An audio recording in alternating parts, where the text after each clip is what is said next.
The Darkest Day by Håkan Nesser. Read by Martin Wenner. The town of Kymlinge does not exist in real life, and Albert Bonnier's Förlag has never published a volume of poetry entitled The Fruiterer's Example. Other than that, the contents of this book accord in all essentials with the known state of affairs. Chapter 1. December. When Rose-Marie Wunderlich Hermansson awoke on Sunday, 18th of December, it was a few minutes to 6, and she had a very vivid image in her head.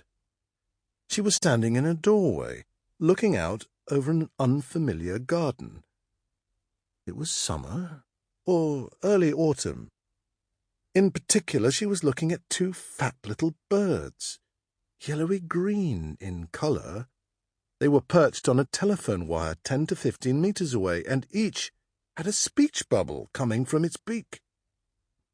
"You've got to kill yourself," she read in one bubble. "You've got to kill Karl-Erik," she read in the other. The messages were for her.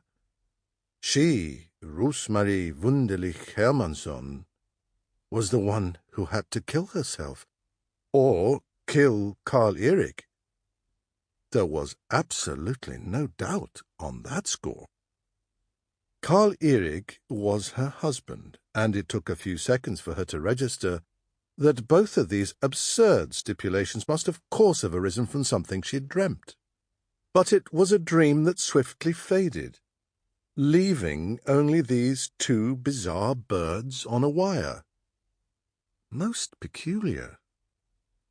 For a little while she lay quite still on her right-hand side, stared out into the surrounding darkness in the direction of a fictitious dawn, which at that point had presumably progressed no further than the Urals, listened to Karl-Erik's invariably calm breathing, and realized that the analysis in the vision was entirely correct.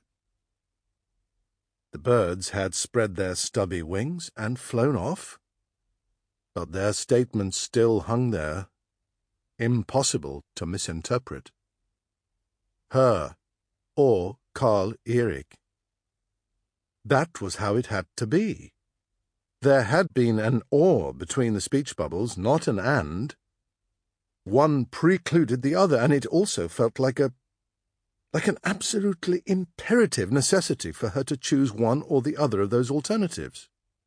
Jesus Christ, she thought, swinging her legs over the side of the bed and sitting up. How could it have come to this? As if this family hasn't already had its fair share. But as she straightened her back and felt the familiar morning aches around her third and fourth lumbar vertebrae, everyday thoughts came creeping in as well.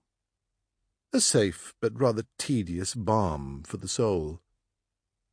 She accepted them with a sort of listless gratitude, thrust her hands under her armpits, and padded out to the bathroom. We're so defenceless first thing in the morning, she thought. So thin-skinned and vulnerable. A 63-year-old needlework teacher doesn't murder her husband. It's completely out of the question.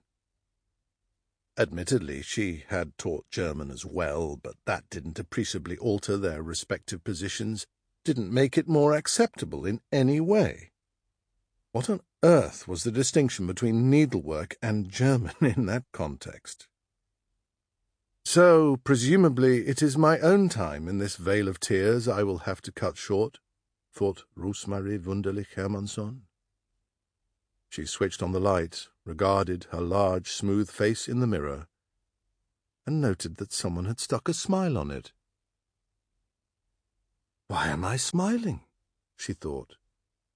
There's nothing to smile about, is there? I've never felt worse in my life, and Karl-Erik will be awake in half an hour.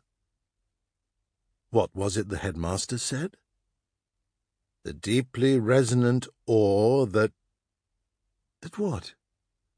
That, provided the rising generation with its moral Sample complete. Ready to continue?